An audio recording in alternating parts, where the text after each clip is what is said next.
Hey everyone, welcome to my Paul Medico YouTube channel. इस video में हम बात कर रहे होंगे कि 5 मंथ्स जो रह गए नीट 2026 के लिए, उसके लिए हमें कैसे अपने प्रिपरेशन को स्ट्रैटेजाइज करना चाहिए, क्योंकि ये वो टाइम है विंटर का जहाँ पे इस सब की प्रिपरेशन थोड़ी सी डिसबैलेंस हो जाती है, या कह सकते हैं कि लैग कर जाती है। इस टाइम पे जिसने बहुत अच्छे से स्टार्टिंग से प्रिपरेशन किया होता है उसकी प्रिपरेशन में भी प्रॉब्लम्स आती हैं, और जिसकी भी प्रिपरेशन अभी तक अच्छी नहीं होती है वो इस टाइम को मैक्सिमम यूटिलाइज़ करके अपनी प्रिपरेशन अच्छी कर लेते हैं और कंपटीशन में वापस कम बैक करते हैं। तो ये जो टाइम है दिसंबर, जनवरी, फरवरी, मार्च और अप्रैल का, इसको कैसे यूटिलाइज़ करना है और कैसे आगे प्रोसीड करना है। पहली चीज़ कि ये जो 5 मंथ्स हैं, तो इसका जो अभी वाला पीरियड चल रहा है दिसंबर और जनवरी का, ये बहुत क्रूशियल टाइम होता है, क्योंकि हमारा डिसिप्लिन ख़राब हो जाता है, हमारी कंसिस्टेंसी डिसबैलेंस हो जाती है, मोटिवेशन लूज़ कर देते हैं। सो इस वीडियो में हम उन्हीं 3 चीज़ों के बारे में बात कर रहे होंगे, that is motivation, consistency and discipline, MCD। सो सबसे पहले हम बात करते हैं मोटिवेशन की। सो मोटिवेशन में सबसे पहले आपको फाइंड आउट करना है वाई, क्योंकि why is the only motivation for you and for everyone. तो आप वाई ढूंढो कि आप कैसे ढूंढ सकते हो अपना वाई, कि आपने स्टार्ट क्यों किया था। बहुत सारे लोगों का रीज़न हो सकता है, क्योंकि जब हम फ्रेश नीट देकर आते हैं तो हमारा स्कोर नहीं आता, और बहुत सारे रिलेटिव्स बोल रहे होते हैं कि क्या क्या यही प्रिपरेशन थी, स्कोर तो आया नहीं, एक नीट जैसे एग्ज़ाम को क्रैक नहीं कर पाए, एंड सो मेनी थिंग्स। तो उस टाइम पे हमारे अंदर एक ये होता है कि नहीं, इस टाइम तो मैं कर लूँगा, मैं अच्छे से प्रिपरेशन करूँगा। हमें सारी अपनी वो चीज़ें याद आ रही होती है कि नहीं, मैंने ये चीज़ कर ली, ये गलत किया, मुझे ये करना चाहिए था, ये सारी चीज़ें याद आ रही होती है। तो हम सोचते हैं कि इस बार तो मुझे क्रैक करना है, क्योंकि वो टॉन्ट्स हम फेस नहीं कर पाते, वो टॉन्ट हम एक्सेप्ट नहीं करना चाहते कि मैं फेलियर हूँ। और फेलियर जैसी कोई चीज़ तो होती नहीं है, बट स्टिल तो वो जो फेलियर की फीलिंग होती है ना, कि मैंने नीट क्रैक नहीं किया, और वो सारी चीज़ें जो फ्लैशेस आ रहे होते हैं पीछे हमने प्रिपरेशन में क्या क्या किया है, तो उसकी वजह से हम सोचते हैं कि नहीं, मुझे अब अच्छे से प्रिपेयर करना है, मुझे सारी चीज़ें पता है कि मैंने क्या गलतियाँ की हैं, क्या अब मुझे उसको बेटर करना, और उसके अकॉर्डिंग हम अच्छे से ये वाला ईयर प्लान करके और मूव ऑन करते हैं कि अब हमें अच्छे से प्रिपरेशन करनी है। तो आपको यही सोचना है कि मैंने उस टाइम पे जब स्टार्टिंग का पॉइंट था तो क्या सोच के अपनी प्रिपरेशन स्टार्ट की थी, वो चीज़ें वापस दिमाग में लाओ, वो चीज़ें वापस सोचो कि नहीं, मैंने स्टार्ट किया था तो मुझे फिनिश भी करना है, ऐसे बीच में मैं नहीं छोड़ सकता। एंड ऑल्दो ये जो दिसंबर जनवरी का टाइम है, ये मिड टाइम होता है, यहाँ पे आपको मोटिवेशन की नीड होती है। एक बार एंड में भी आपको अपने आप को पुश करना पड़ेगा जब फुल सिलेबस टेस्ट आते हैं तो। सो ये तो हो गया कि आपने स्टार्ट क्यों किया था। सेकंड चीज़ हो सकती है कि हो सकता है बहुतों का भी फर्स्ट ड्रॉप हो, सेकंड ड्रॉप हो, थर्ड ड्रॉप हो, तो आप ये अपने आप को याद कराओ कि आपने ड्रॉप क्यों लिया था। ड्रॉप लेते टाइम आपने सोचा होगा कि मेरा लास्ट ड्रॉप है, और आपको आपकी सारी मिस्टेक्स याद होंगी कि मैंने अभी प्रिपरेशन में ये चीज़ें गलतियाँ की और मुझे ये नहीं करनी। तो अब जब वो टाइम है जब आपने ड्रॉप ले लिया है और ये मिड टाइम चल रहा है दिसंबर और जनवरी का, तब आपको मोटिवेट रखना पड़ेगा अपने आप को कि नहीं, ये मेरा फाइनल ड्रॉप है, इस बार मुझे क्रैक करना ही है एग्ज़ाम को, मैं फेलियर नहीं हूँ, मुझे एग्ज़ाम क्रैक करना ही है, उसके लिए जितना भी एफर्ट लगेगा वो मैं करूँगा या करूँगी, ठीक है। एंड थर्ड चीज़ है फ्रीडम, कि मुझे इस ड्रॉप ईयर वाले लूप से निकलना है, मुझे इससे आज़ाद होना, मुझे ये फ्रीडम चाहिए। अगर आप 11th-12th में हो तो आपको फर्दर ड्रॉप्स नहीं लेने, ये प्रिपरेशन जर्नी से निकलना है, कॉलेज लाइफ जीनी है, MBBS की चीज़ें सीखनी है, बुक्स पढ़नी है। और अगर आप फर्स्ट ड्रॉप सेकंड ड्रॉप हो तो आपको फर्दर ड्रॉप्स नहीं लेने, प्रिपरेशन से फ्रीडम चाहिए, सिंपली इस लूप में वापस नहीं आना है। The second is consistency. MCD का सेकेंड पॉइंट है कंसिस्टेंसी। सो कंसिस्टेंसी कैसे आ सकती है? पहली चीज़ तो फाइंड आउट करो कि आपकी कंसिस्टेंसी जो आपने मेंटेन की थी वो अभी किस पॉइंट तक ख़राब हो चुकी है। लाइक आप कोचिंग जाते हो, ठीक है, रोज़ कोचिंग जा रहे हो, वो भी एक कंसिस्टेंसी है, और कोचिंग से आने के बाद आप कुछ टाइम निकाल के पढ़ते थे, वो भी एक कंसिस्टेंसी है। बट कोचिंग जाने वाला टाइम अभी भी वही है, आप हमेशा जा रहे हो।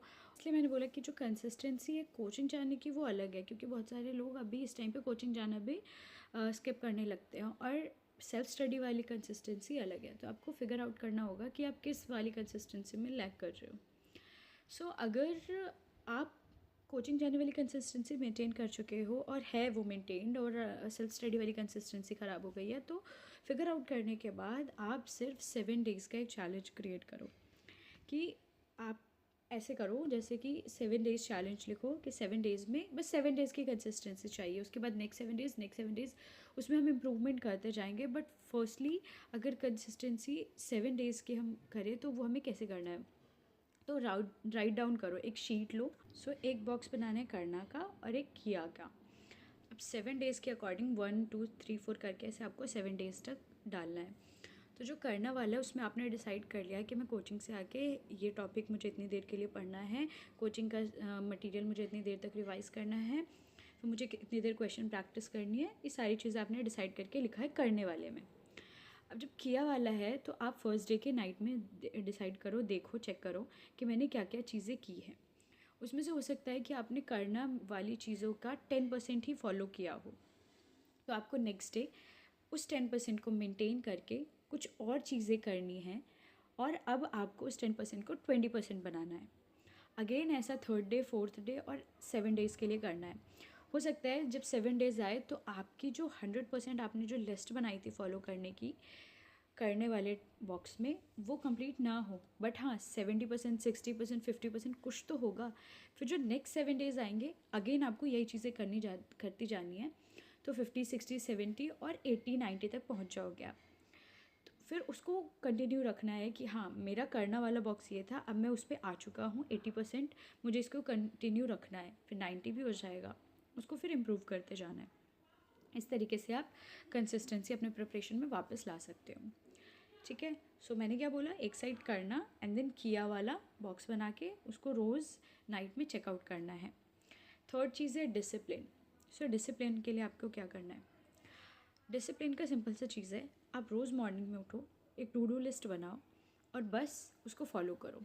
ये मत सोचो कि यार जो मैं आज कर रहा हूँ कल कर पाऊँगा कि नहीं, और मैंने कल का दिन वेस्ट कर दिया और फिर आने वाले डेज़ में मैं वो कर पाऊँगा कि नहीं। नहीं, सिर्फ आपको आज का सोचना है कि आपने आज क्या क्या करना है। इस वाले चैप्टर की वाले क्वेश्चन प्रैक्टिस करनी है, इसको रिवाइज़ करना है, सारी चीज़ें टू डू लिस्ट बना लो और बस ब्लाइंडली, कहते हैं ना कि एक बार आपने लिख लिया उसके बाद आपको सोचना नहीं है कि मेरा ये छूट गया, ये नहीं है, वो नहीं है, कुछ नहीं, बस जो लिखा है उसको करो।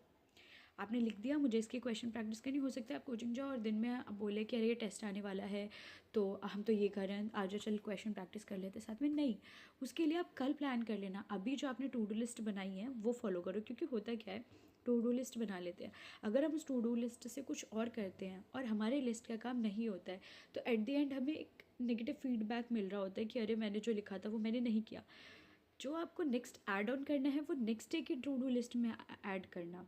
इस तरीके से जब आप अपने आप को एक फिर चेक दोगे कि नहीं मैंने जो लिखा था वो मैंने किया, तो डिसिप्लिन अपने आप मेंटेन हो जाएगा। आप खुद के लिए अवेयर रहोगे कि मुझे क्या करना है। आप हर दिन अपने आप को चेक ऑन करते जाओगे कि आज मैंने टू डू लिस्ट में ये लिखा था और कंप्लीट कर लिया, नेक्स्ट डे भी मुझे लिखना है और कंप्लीट करना है। बस इधर उधर का कुछ नहीं सोचना, कुछ नहीं देखना कौन क्या कर रहा है। आप सेल्फ एनालाइज करो कि मैंने सुबह ये लिखा था, ये सारी चीज़ें मैंने कर ली, नेक्स्ट डे अब मुझे क्या इम्प्रूव करना है वो आपको ऑटोमेटिकली पता चलता जाएगा जब आप करते जाओगे। टेस्ट आने वाला है तो आप टू डू लिस्ट में डालो कि मुझे टेस्ट के लिए इतने आवर्स डिवोट करने हैं। इस तरीके से डिसिप्लिन अपने आप बिल्ड होगा। So these are all 3 points, that is motivation, consistency and discipline. ये MCD आपको नेक्स्ट 5 मंथ्स के लिए फॉलो करने हैं। और कभी भी अगर लैक करती है कंसिस्टेंसी तो अगेन 7 डेज़ वाला रूल फॉलो करो, 7 डेज़ 7 डेज़ 7 डेज़, और इस तरीके से कंसिस्टेंसी आ जाती है। जो मोटिवेशन का हो तो आप मोटिवेशन के लिए एक और प्लस पॉइंट ये कर सकते हो, मिरर वॉल बना सकते हो, जिससे कि क्या होगा कि आप उस वॉल को हमेशा देख रहे होगे मॉर्निंग में ही, जब भी आप उस एरिया से जा रहे होगे या जहाँ पे भी आपने मिरर वॉल बनाया उसको देखोगे तो आपको अंदर से मोटिवेशन आती रहेगी बार बार बार बार। देखो, एक एक्सटर्नल मोटिवेशन होता है कि इंटरनल मोटिवेशन होता है। इंटरनल मोटिवेशन मेंटेन करने के लिए एक्सटर्नली बार बार पुश चाहिए होता है। फॉर मी, मैं तो ऐसा मुझे ऐसा लगता है कि इंटरनल मोटिवेशन कंटिन्यू रखने के लिए एक्सटर्नल मोटिवेशन की ज़रूरत होती है, जिसके लिए आपके लिए मिरर वॉल बहुत हेल्पफुल होगा। तो आप मिरर वॉल बनाओ और कॉन्टीन्यूसली उसको देख देख के चीज़ें याद रखो कि मैंने क्यों स्टार्ट किया था, ड्रॉप है तो मेरे को अब फर्दर ड्रॉप नहीं लेना। मिरर वॉल बहुत ज़्यादा वर्क करता है, आपको एक तरीके से वो रियलिटी चेक दे रहा होता है कि ये मेरा ड्रीम है, ये मुझे अचीव करना है और इस वजह से मैंने प्रिपरेशन स्टार्ट की थी।